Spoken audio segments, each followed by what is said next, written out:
Today, Julius Caesar, Shakespeare's Julius Caesar.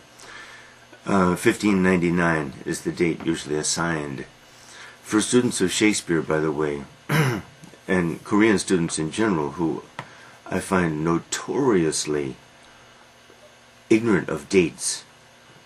In fact, I once made a statement, and I think may be true.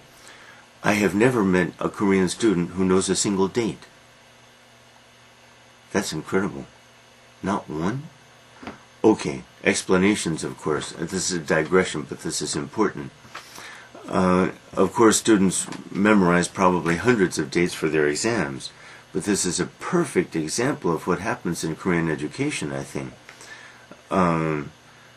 Of course, they memorize page after page for their history or social studies exams and all of that, and then it's all gone. Just like they memorize other things, all gone. Well, a good question is the purpose of high school education to store the mind with data, facts, information? And maybe it's not. Maybe the purpose is to educate the kids to think or memorize, both ideally, prepare them to actually learn things later. Maybe that's true. Another fact is that students take so many courses and memorize so much material that it's not surprising that they strike it from their memories as quickly as they can, really, as soon as the exams are taken. Also, the learning style is cram, and the system supports that. I recently have come to understand that, for example, at Minsago, they have many quizzes. Quiz, test, quiz, test. Well, with quizzes, you can't forget. You have to retain because at least you're relearning. This is good. In the past, this has not been possible in Korea because of the size of classes. Of course, the classes at Minsago are small. Teachers can give quizzes, grade them. Still, with 35 in classes in Korean high schools, and I guess middle schools, it's still too many to give many quizzes. So, I'll leave that subject now, but there are some interesting things about it. But it is a glaring fact that I have never met a Korean student who knows a single date, even of Korean history. That's amazing. Okay, Julius Caesar, 1599. I began this by saying that a good, not device, but for the student who wants to know about Shakespeare, if the student simply remembers 1600 Hamlet, the student can rearrange everything around Hamlet and not make the kind of inconceivable errors of memory that many students, especially Korean students, make. Shakespeare, let's see, 1750 to 1790, or these incredible. Yesterday, a brilliant student, no longer living in Korea. Dr. Shin knows him. Okay, when did World War I end? I asked the boy. 1980? Well, come on. Korean students should at least remember that August 15th, 1945, soon, 2 weeks from now, you'll be celebrating it. August 15th, 1945 is the liberation, the independence of Korea after World War II. Independence from whom? Japan. World War II. Well, at least if World War II ended then, don't you think World War I maybe took place earlier? This is also showing that this also shows the tendency to memorize rather than think. Think logically. Okay, sorry, but didn't take long. Excuse me.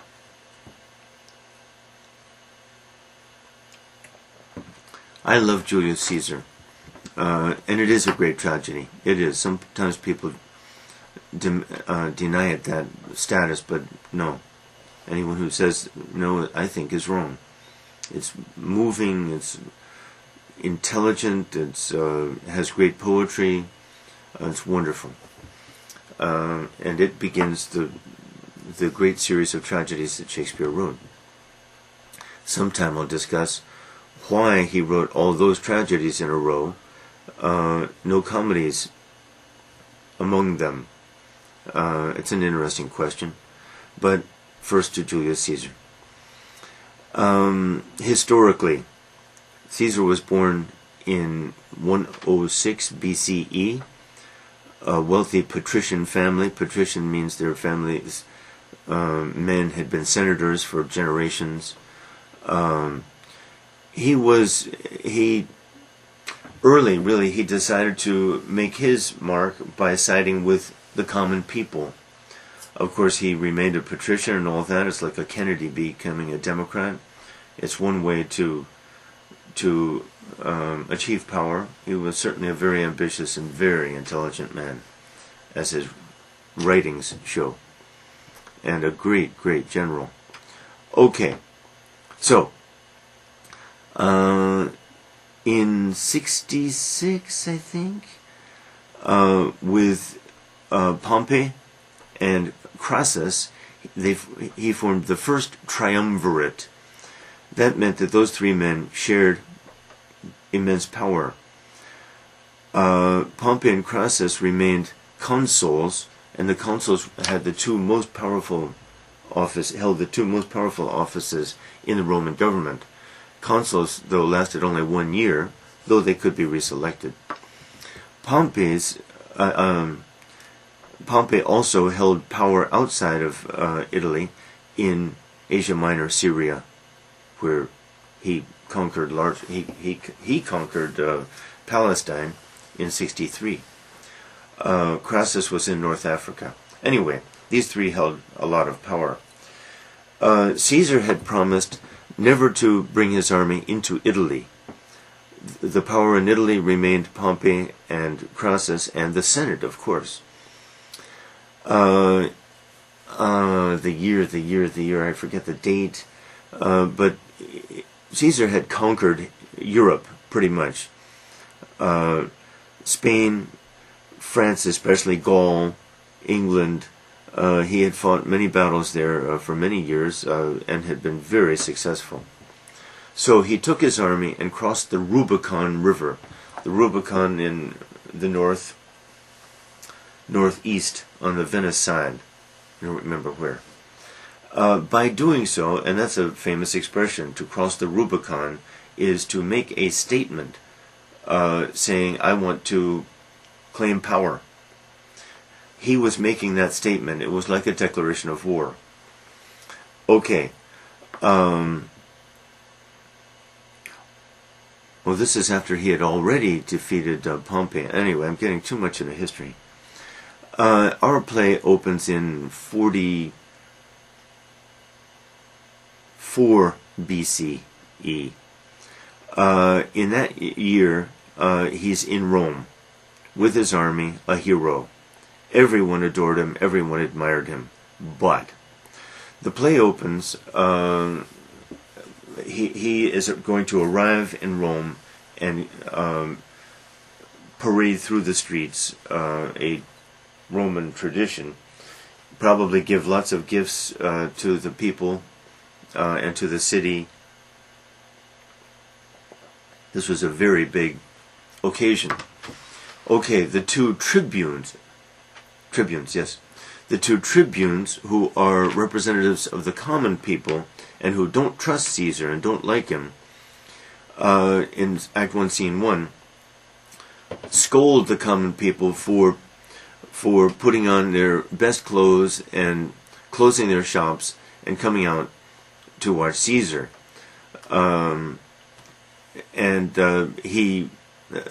Marullus and Flavius are their names. Their role is minor. Act 1, Scene 1 is minor stuff. Anyway, they scold the people for being so fickle, because not long before they had adored Pompey, and today they adore Caesar. Who tomorrow? Go back to your shops. This is ridiculous. The tribunes have a lot of power. They can veto any action taken by the Roman government. Of course, the government had been forced to grant these offices in the never-ending struggle to reconcile diverse elements within the government. Okay. The two tribunes also say, let's pull off the scarves and robes that have been put on the statues along the way.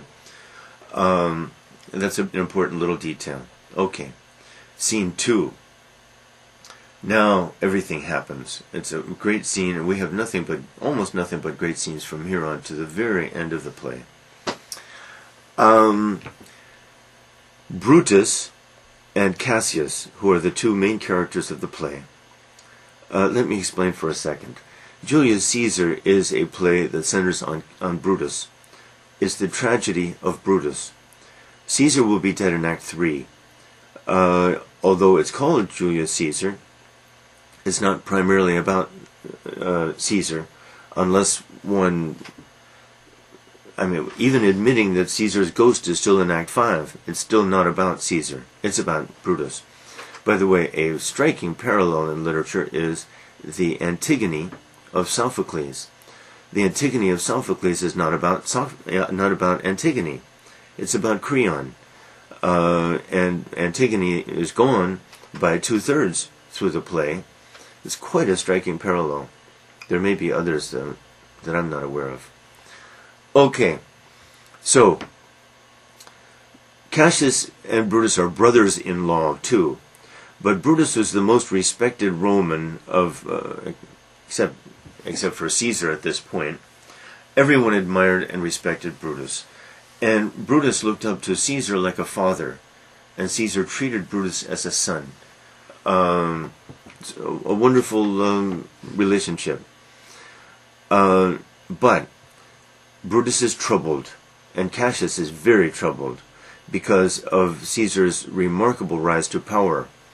One more step, and Caesar will be made emperor. He will be in charge of everything.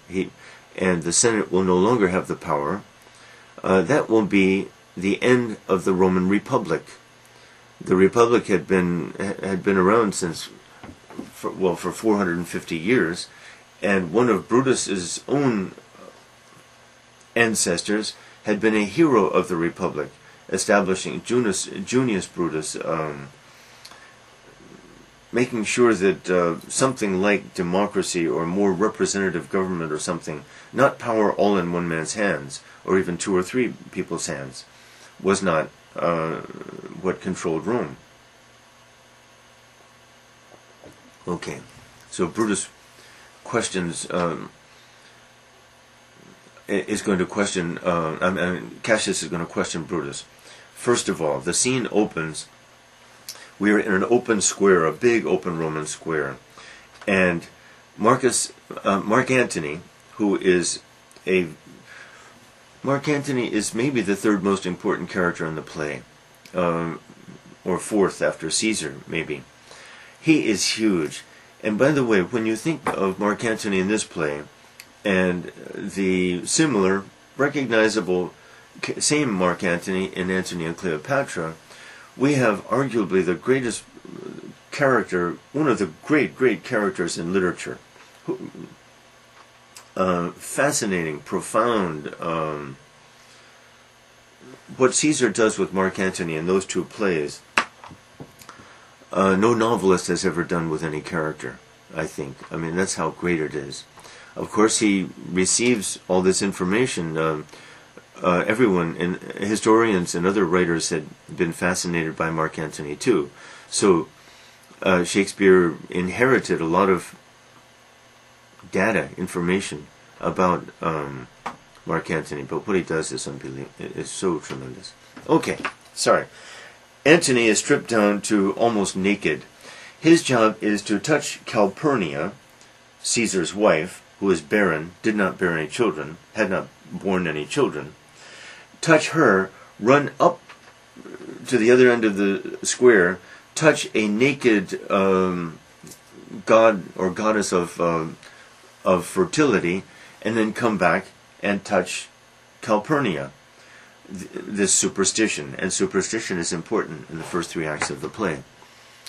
Do you understand, Mark Antony? No problem. No problem, boss. Mark Antony, too, is maybe the most devoted follower of Julius Caesar. He's like a son, and at first we wonder how intelligent he is, but watch, it's tremendous. I know too much about this play. That's okay. So, roars from the crowd. Let's see now. Yeah, roars from the crowd. Then he performs this act, and then the whole crowd moves to a neighboring square, 100 meters away maybe.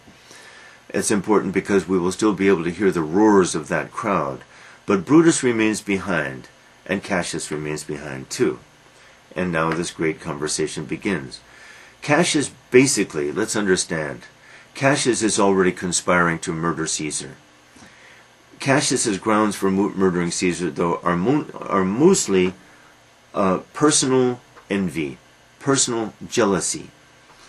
And Cassius wants Brutus to join this conspiracy because if Brutus is a member of the conspiracy, its credibility, its respectability will be doubled, and people will accept, if they're successful, what they do.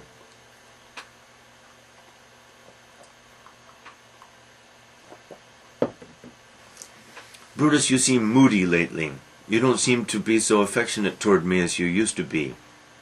Have I offended you, or are you angry at me? All this is Cassius being very cunning. The evolution of Cassius in this play is one of the best things about the play, possibly the best thing about the play.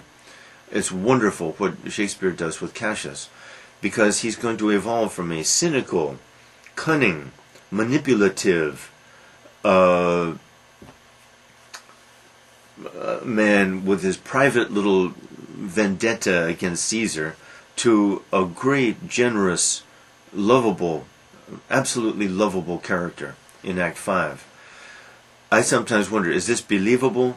I'm not sure it is believable. I guess that's what the documents told Shakespeare, and that's what Shakespeare does with him. But Cassius is a great, great character, possibly greater than Brutus. In fact, I think he really is. Okay. And they're brothers-in-law, so they're both from the patrician class. They went to school together. All those guys knew each other and had grown up together. Okay, and Caesar among them, though Caesar's older. Brutus says, no, Cassius, Brutus, he loves to refer to himself in the third person. Somewhat pompous, a little bit humorless, self-absorbed right now because he's troubled. He's troubled about what's happening in Rome. And he's torn. Obviously he's torn. He doesn't want Caesar to be granted or to seize absolute power. He loves the Republic, and he wants the Republic to continue. But he loves Caesar too, and he respects and honors Caesar. And Brutus's respect is an important thing. If Brutus respects and loves a person, then that's a huge credit to that person. Okay. No, I'm troubled by things, Cassius, don't worry, and I'm constantly at war with myself. He says, don't worry. Then we hear a roar down the... First. Cassius says, frankly, it disturbs me that this man, Julius Caesar, who is just a single man, like us, should have risen to such a position of such power. And Cassius gives a famous speech in which he says, I can remember once he and I, Caesar and I, were crossing the Tiber River. It was winter, maybe. The water was high and cold. From the bridge, Caesar had said to Cassius, Cassius, I dare you. Let's jump into that river and swim to the other side. with that, both of them jump in. These Romans, right? I mean, super masculine, manly, manliness, tremendous. But while Cassius was swimming, rough, Caesar called, "Cassius, help me or I drown." And Cassius had saved Caesar's life. And Cassius's point is, and this man is now risen to this position of huge power over all of us, and the rest, he stands like a colossus, and we petty men creep around under his legs and look for humble deaths. I'm way off, not remembering the exact speech, but it's wonderful. And then he tells a second story about how they were in Spain, and Caesar had a terrible fever in his tent, and he was whimpering and whimpering like a woman. And this man now will rule the world? This is unthinkable. So this is Cassius. Brutus says, "I know exactly what you're saying, and I have some idea of where you are leading me." No fool. No fool. At first we thought maybe he was a fool. Naive. Because Brutus is noble, and the word that's always used of Brutus over and over again, and not of anyone else even, noble. Everyone admires his devotion to the Republic. Everyone knows that he would give his life. He certainly would give his life for the Republic. He's an idealist. Noble is the word used of him. Idealist is the word that describes him best. He is an idealist. Idealistic about Rome especially, and the Republic. The Roman people, and the common people love him and admire him. There's nothing affected or fake about his attitude. But he's not a fool. I know where you're leading me, Cassius. I need time to think. And so right then we hear a roar from the crowd down 100 meters away. And another roar. And then the same crowd starts to come back, but silently. And Caesar is frowning. And everyone else is kind of looking like chidden children. Chid, chidden. Like they've been scolded. And Cassius says he will pluck Casca aside and ask Casca what happened here to explain. Casca is so sour, and Brutus is not sour, so in a way he doesn't even like Casca, probably doesn't like Casca, though they're the same class. I love this scene. So, Casca, what happened down there? What caused all this roar? And Casca gives this cynical, wonderful speech. Casca will later be developed into another play that maybe we will do because it's the last of the great tragedies, Coriolanus. Casca produces, in a sense, the idea, I think, of Coriolanus. Okay, Casca says, well, Mark Antony offered Caesar a crown. Not really a crown, a little coronet. And Caesar set it aside with his hand as if to reject it. And the crowd roared. The rabble, as he calls it, roared. And then Mark Antony offered a second time. And the second time he put it by. But he kind of wanted to keep his hand on it, says Casca. And the third time, same thing. And it looked like he really wanted to keep it and put it on his head. Roar from the crowd. And Casca says the whole thing was so stupid that he wanted to laugh, but he feared by laughing he would take in some of the bad air that the crowd had emitted from their common mouths because of the garlic and leeks and these low-class foods that the common people eat. Well, you can see Casca is an immense, more than snob. He is disdainful of the common people. His speech is so witty, though. Imagine, I didn't want to laugh because I feared I would take in some of that air. Left out a big detail. After the third time, Caesar then fell into an epileptic fit. He fainted. his body shaking and all that. But Casca pretends to think that breathing the air of the common people's breath caused the faint. Whoa, whoa, whoa. So cynical about the common people. I won't comment. I'm running out of time.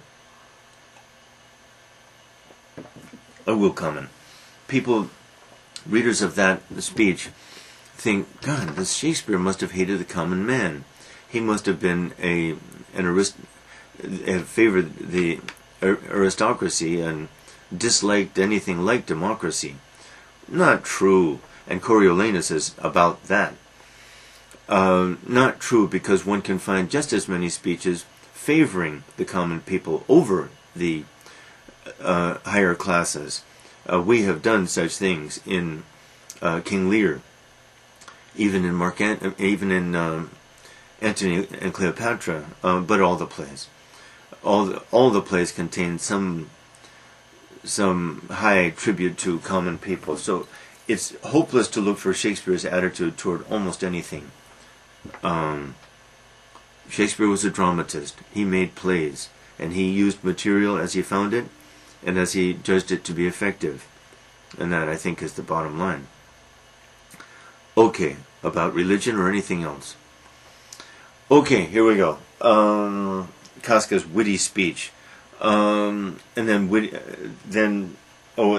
he says, Caesar woke up and begged the pardon of the people around if he had offended anyone, and 3 girls wept and said, "No problem, nothing to forgive." But that's okay, says Casca cynically. They would have wept and forgiven him if he had murdered their mothers. Such scorn and contempt for the common people. The play later contains even stronger. In fact, only in this play, I would say, because really one can't quite find the tribute to the common man in this play, but hereafter, every play.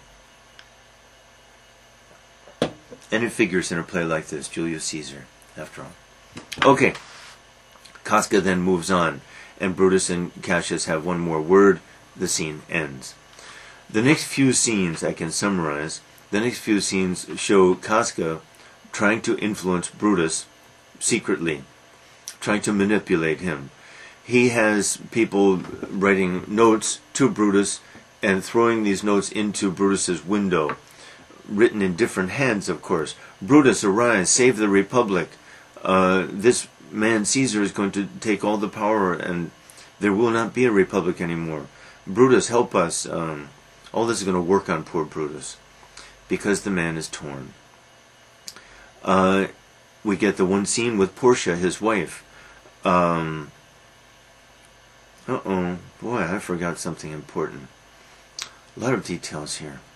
It's going to be easy to overlook some. Back there in... Oh, gee. Okay. After Brutus and Cassius kind of part, we get a wonderful scene. Just a little exchange between Mark Antony and Caesar. Antony says, Caesar says to Antony, what do you think, Antony, of Cassius there? Cassius says he's a noble man. And Caesar says, young Cassius has a lean and hungry look. He thinks too much. He reads too much. He's not a party guy like you, Antony. He's serious, and when he looks at people seriously. I wish he were fatter, because fat men, he implies, love comfort. Fat men can be controlled, because they love comfort, they love their own convenience, they don't like to exert themselves too much. Oh, sharp. But Cassius is not one of these, and I don't trust him. And Antony seems to say, no, he's a noble man and well given. Caesar says a few more words, and then Caesar says, come to my right ear, because this one is deaf, and tell me what you really think. Wow. 2 things. One, we are finding a checklist of flaws in Caesar. Flaws of character and physical too. And now we begin to think that that so-called infertility of Calpurnia is really a barrenness, a sterility of Caesar himself. There's not Calpurnia who's the problem there. Deaf in the left ear.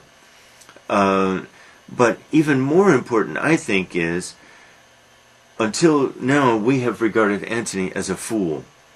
But Caesar doesn't trust fools.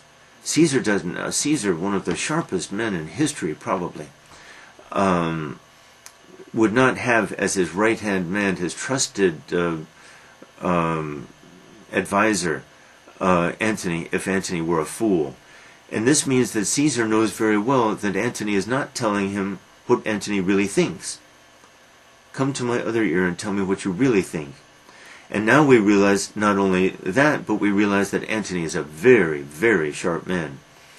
And really, arguably, all things considered, he's the sharpest of all of Shakespeare's characters. Yes, he is.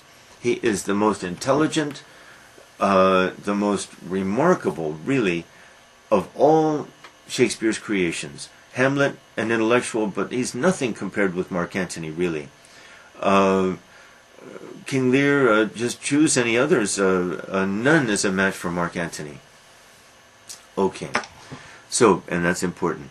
So now come these scenes in which they're influencing Brutus to join the conspiracy.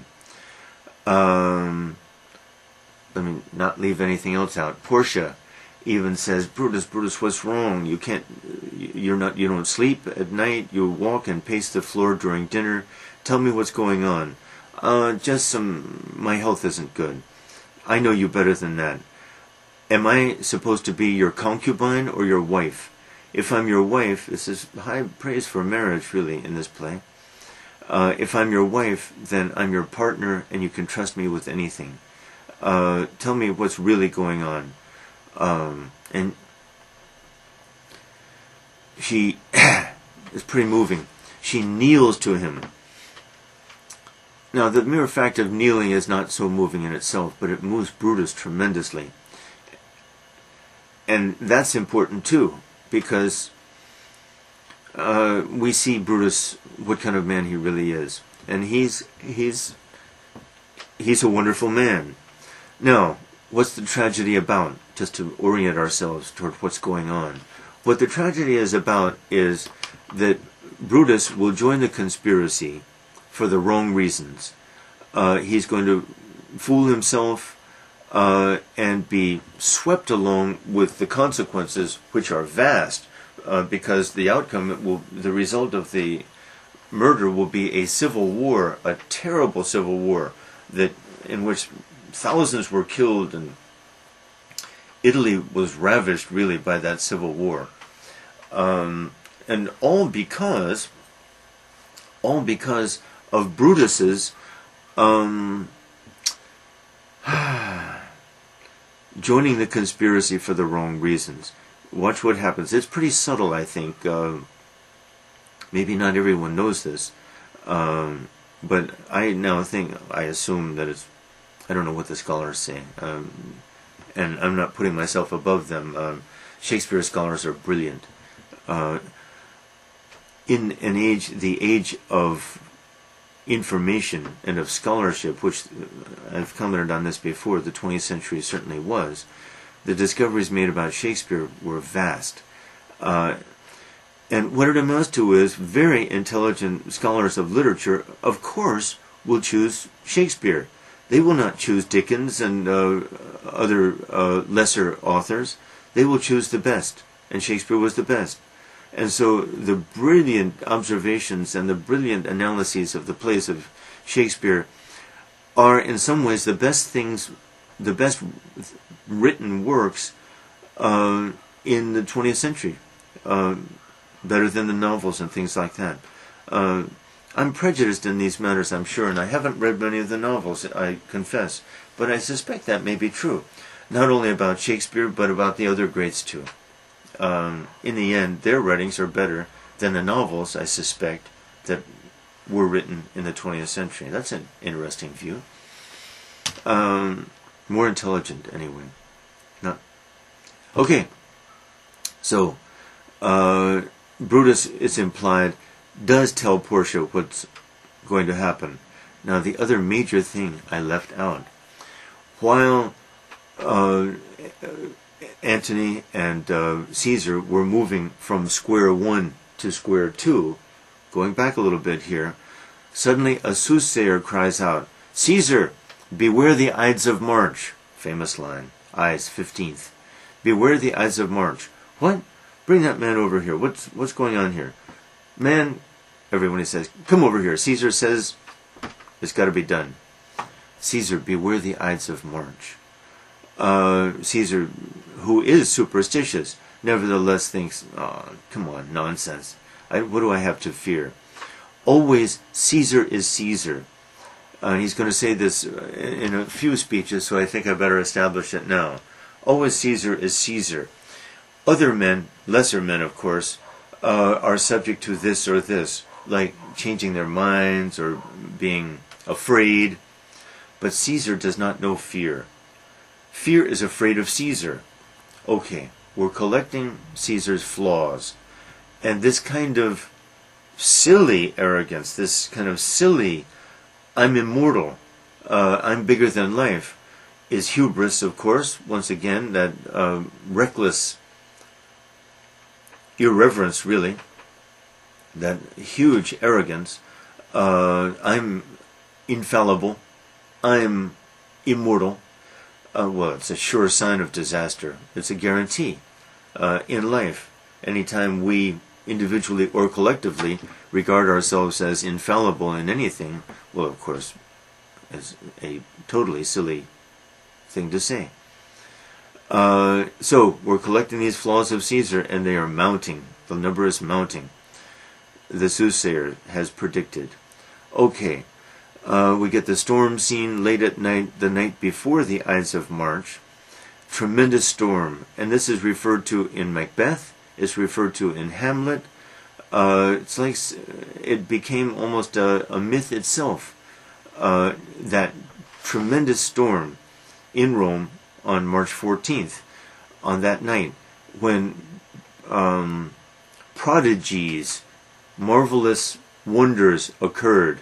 They're famous, but they need not be rehearsed here. Okay. Then, that same night, the conspirators come to visit Brutus. During the night, 2, 3 a.m. maybe. Brutus is troubled. We get a nice scene twice in the play of Brutus with the boy, Lucius. Lucius is his slave, his servant. 15, 16 years old perhaps, I think. And Brutus's relationship with him is wonderful, because he treats him like a son. Not just a son, really, so gentle. Brutus is a gentle man. He's his judge. By the way, his position in this society is judge. And he's a judge who's loved. And he's a gentle man. And he can't be harsh toward anyone. And that's true too. And he's debating, before the conspirators arrive, in a soliloquy, Brutus says, it's true, Caesar must die. Now this speech is in some ways the key speech in the play, because it's in this speech when Brutus will arrive at the conclusion that Caesar must die. What are his reasons why Caesar must die? What justifies this? Because he's going to join a conspiracy, a murder of this great man who was like a father to him. The reason is basically that if Caesar arrives at power, then he might disregard all the other people who put him there, all the other people who are lesser, who then would be his subordinates. Or, the key analogy is like an adder, like a poisonous snake. When the snake is hatched, the snake will bite people and kill people. Maybe. I mean, probably. That's what poisonous snakes do, isn't it? So, it's better to kill him in the egg, crush the egg, so that that adder doesn't kill somebody. But wait a minute. This analogy is wrong and is false. It's not at all clear that Caesar is an adder.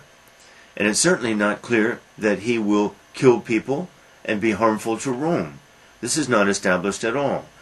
On this analogy, on this false analogy, hinges Brutus's reasoning, and it's for this reason that he concludes must kill Caesar. But the analogy is false.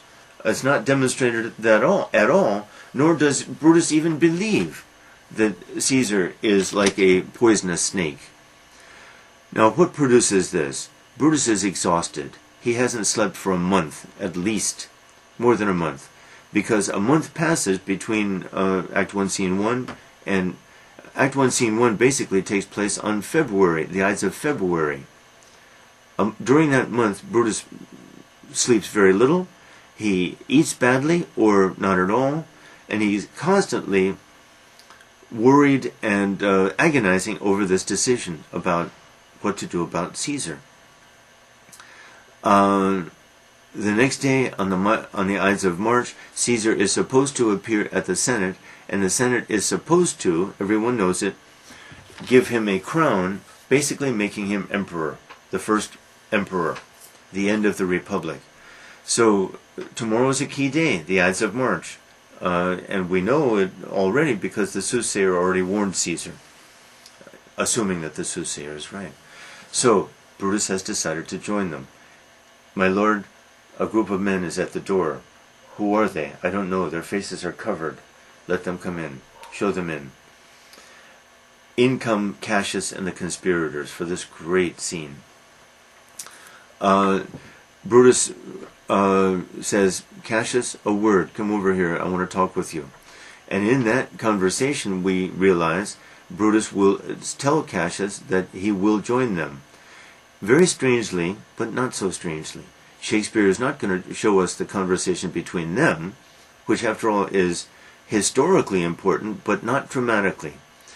Shakespeare instead will focus on the other conspirators, Decius, Cinna, Casca too, I think.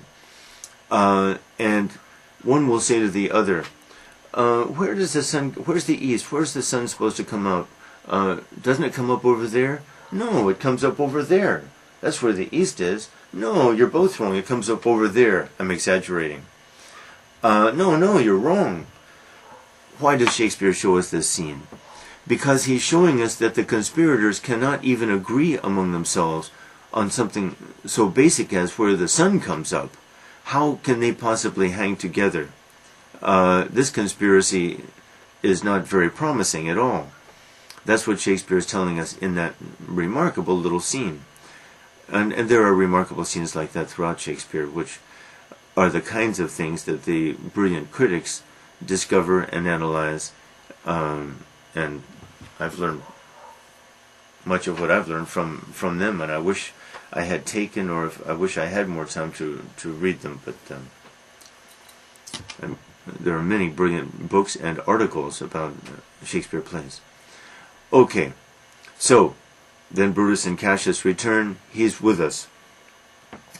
And so now begin a series. I once counted them. It's at least 10, maybe 12.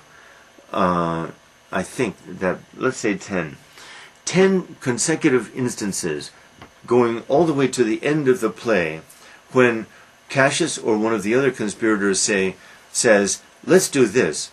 And every time Brutus says, no. And every time the others yield. And this will become so huge in the play that we must keep our eyes focused closely on this series of things. Cassius says, let's... what's he say first? I'm sorry. Let's all swear an oath. And Brutus says, no, if we can't trust each other without the oath, then the oath won't do any good anyway. And they admit he's right. I think most people would. The oath wasn't a bad idea, and it shows Cassius's distrust, basically, of people, and Brutus's trust. But Brutus is right, maybe, in this. From now on, Brutus will be wrong almost every time. But Cassius will be right almost every time. But so great is the ascendancy, the influence, the respect accorded Brutus by everyone, including Cassius, that everyone yields. Okay. And then Brutus gives an important speech showing his idealism. He says, let's stop this cloak and dagger covering our faces. What we're doing for Rome, and our cause is honorable. Let's not act like or feel ourselves to be conspirators in any bad sense. And let's sacrifice Caesar like an offering to the gods, not kill him like a dog or an animal whom we're killing for meat. We're offering up a dish for the gods. But wait, we're all going to stick our daggers in that man, mostly in his back, right? No, Brutus, your image of this is wrong. It's just your desperate attempt to ennoble what is not a noble deed. Here we go. Brutus's idealism, again and again, will be too strong. Okay, then they all have joined in this conspiracy. How are we going to get... There's a rumor that Caesar, in his superstition, will not go to the Senate tomorrow. But if he doesn't go to the Senate tomorrow, our conspiracy is dead. We could kill him in his house, but we want to kill him at the base of... in the Senate. In front of the Senate, in front of some statue. Because of the symbolic value of the reasons, the patriotic reasons, basically, why we are going to kill Caesar. Decius, very sharp. All these Romans were very sharp, as depicted. Decius says, no problem. I'll get him to come to the Senate. I'll just tell him that basically what he will tell Caesar is, Caesar, you are so sharp, no one can flatter you. You're nobody's fool. And Caesar will fall for it every time, thus being flattered. But Caesar will not perceive that he's being flattered at those times by those words. Very sharp. Decius so sharp. So Decius will be able to control and manipulate Caesar and get him to come.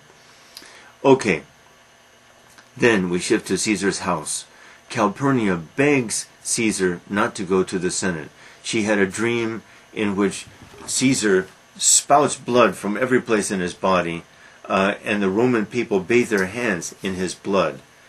She has a bad feeling that Caesar is going to be murdered. And Caesar gives his speech about fear I'm Caesar. Fear is afraid of me. But if you wish, Calpurnia, okay, I will stay home. Well, what Mark Antony says, what shall I tell the Senate? Tell the Senate Caesar wants to stay home. Enter Decius.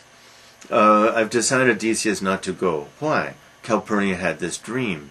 Decius then says, you're misinterpreting the dream, Caesar. This dream means that you are this giving person, and the people of Rome will bathe in your giving nature and be refreshed and be revived by your giving nature. You've just misinterpreted the dream. You're right. You're right, Decius. I will go. And Decius says, besides, before he tells about the dream, he says, what shall I tell the people? Shall I tell the Senate? Shall I tell the Senate that, no, Caesar can't come until Calpurnia has better dreams? Whoa, brilliant. Senate, Caesar can't come until Calpurnia has a nice dream instead of a bad dream. Well, it sounds absurd. And Caesar admits it. It's just too absurd. And then Decius interprets the dream, and Caesar says, you're right, Decius. Of course I'll go. Lead on. And so Decius, totally successful in manipulating Caesar. And the next scene, we're now in Act 3, will be the murder scene. The assassination. On their way to the Senate, the same soothsayer says, beware the Ides of March again. Today's the Ides of March. And another man, Artemidorus, has a letter that he's a school teacher, has a letter that he wants to give to Caesar. But it's hard to get near Caesar. Everybody wants to be near Caesar. So we know what Artemidorus' letter says, though, and it says, "Beware Brutus, beware Cassius, beware Decius, beware Cinna, Casca, beware these guys. Beware, they are plotting to kill you." Wait a minute, how does this mere school teacher know about the plot? And if he knows about it, there must be many people who know about it. Who is he? There must be many people. Well, this heightens the dramatic tension of the scene tremendously. Okay, but Artemidorus can't get near, and so Caesar goes to the capital. At the capital, the plan is this. What's his name? Trebonius, I think? Let's say Trebonius. Trebonius' brother was banished by Caesar. Caesar doesn't trust him. He was banished. So Trebonius plans to approach Caesar and beg Caesar to reinstate Trebonius' brother, let him return. And the other conspirators are going to approach Caesar too, asking Caesar to grant Trebonius' request. Meanwhile, Casca will lure Mark Antony away, telling him he wants to talk with him about something. That's interesting. Antony has to be lured away for this to work. Antony is a sharp man and already a great military man. And we know about the greatness of Mark Antony's military feats from Antony and Cleopatra. So this is a careful plot. Everything happens just that way. I've got to take shortcuts. The first to strike Caesar from the back is Casca. I must be wrong about that detail, but I remember that, and that's okay. And then soon all of the others stab him. And then the famous moment when Caesar sees, apparently, Brutus with a knife in his hand too. Et tu, Brute? You too, Brutus? Then falls Caesar. Boom. Brutus stabs him too. Caesar is dead. The crowd screams, of course, consternation, alarm. My God, the greatest man in the world has just been killed right here. Scream and run. And Mark Antony runs too. 12-1, what's he going to do? So, and he rightly fears, before another idea of Brutus, of Cassius, rejected by Brutus. Cassius says, should Caesar be the only one to die, or how about Mark Antony? And somebody else says, yes, I think he's dangerous. He's a dangerous man. We better kill him too. But Brutus says, no, he's not dangerous. He's simply a puppet of Caesar's, totally underestimating. It's a gross misreading of a man's character. Huge error. It shows Brutus really to be a bad judge of character right there. Because as I've told you, Mark Antony is a giant. He's already a giant. So now we have to question Brutus's ability to evaluate people. He's blind. He's an idealist. No, we don't. Our cause will seem too bloody if we start killing other people. Antony or Cicero, same thing. Cassius says, he's dangerous. No. How about Cicero? He's dangerous too. And Brutus says, no problem. And on this one he happens to be right, because Antony will put Caesar to death later. Interesting. So, Caesar is dead in Act 3, Scene 3, right in the middle of the play. And now comes some serious stuff. What should we do? First of all, Brutus says, let's bathe in Caesar's blood up to our elbows. Symbolic. He's an idealist. Symbolic. He fails to realize that the sight of these men with blood all over up to their elbows, covered in blood too, their clothes, whatever they're wearing, spattered with Caesar's blood, This is a sickening, if not a very disturbing sight. But Brutus sees it only for its symbolic value.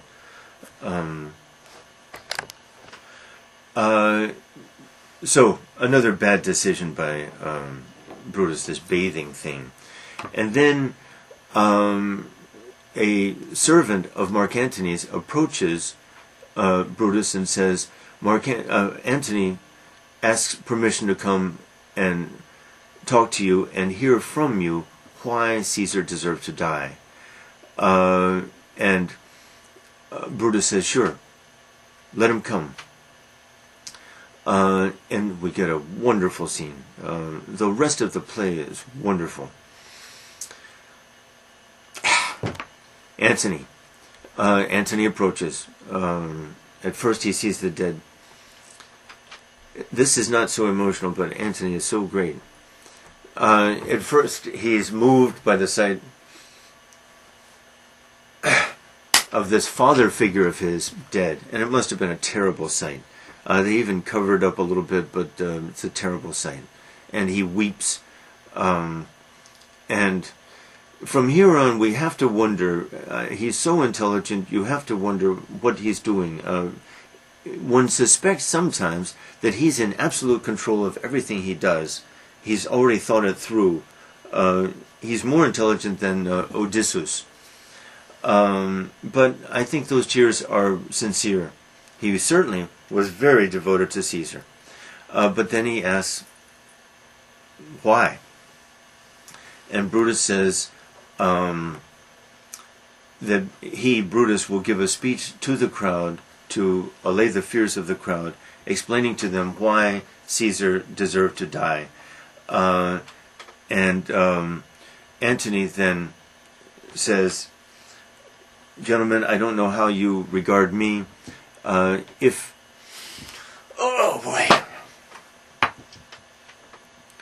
it were now to die, twere now best to die. Oh, I'm mutilating it, but it's a great, great speech. He says, if I have to die, I know of no better time to die than right now, at Caesar's side. And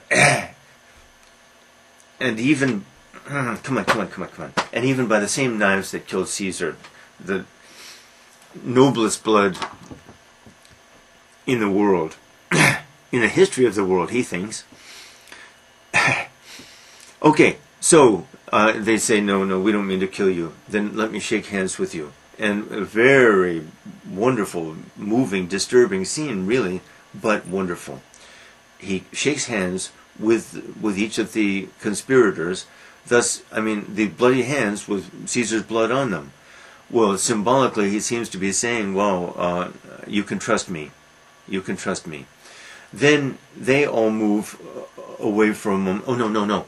Then he asks Brutus if after Brutus speaks, that may he, Antony, give a funeral oration about Caesar. And Brutus says, sure. And Cassius says, Brutus, you're crazy. The people are in a very upset, very unstable mood. You don't know what Antony might do to that crowd. No problem. Cassius, you're wrong. Well, this is the biggest mistake in the whole play. The biggest by far, unless a bigger one was not killing Mark Antony. But this is one of the biggest blunders in history, in a way, because by letting Mark Antony speak, he's going to change the world. He'll change the world. And Cassius says, no, don't do this. Basically, you vastly underestimate this man. And Brutus says, no problem, Cassius. So that's what's going to happen. And then they move off for Brutus to give his speech. And Antony, alone with the body of Caesar, says, I'm sorry. I'm sorry I shook their hands, these bastards, is what he's basically saying. And he's right, really. None of them had high motives. The only one who sort of had high motives was Brutus, but Brutus's final reason for killing Caesar was muddled thinking. And Shakespeare shows that pretty clearly. Admirable? No. He's still an admirable man. Brutus is an admirable man. His tragedy is that he got involved in this conspiracy for the wrong reasons. Okay. Now, this gets into a heavy subject, which I'll get into next time, which is how much are we to admire Brutus? That's a rough one. It's often said Dante puts Brutus in the jaws of Lucifer, in the very bottom of hell, for killing the great man. And Shakespeare glorifies Brutus. I think that's a big overstatement. Shakespeare does not glorify Brutus. Shakespeare does not justify Brutus, really. Shakespeare makes Brutus a tragic character, much like Hamlet. Do we admire Hamlet? Hamlet messes up badly, as we see in Act 3. He makes bad decisions. His character, even his character, is questionable. Brutus too. And the two have a lot in common. After all, Brutus and Hamlet have a lot in common. So, Brutus gives his little speech in which he says, it's quite short and it's very logical. That's the point. It's very coherent and logical. I killed Caesar, we killed Caesar for the following reasons. Ambitious, blah, blah. And the crowd, the reactions of the crowd are, yes, I think he's right. Yes, you're right, Caesar deserved to die. More of this vilification, really, of the common man, because the common man is presented as a simpleton. And it's disturbing. Yes, the play has a strong anti-democratic flavor. Strong. I'll get into that heavily tomorrow. So, the crowd, he's right. Brutus is right. Brutus is an honorable man. Brutus is a noble man. Everybody agrees. And his reasons for killing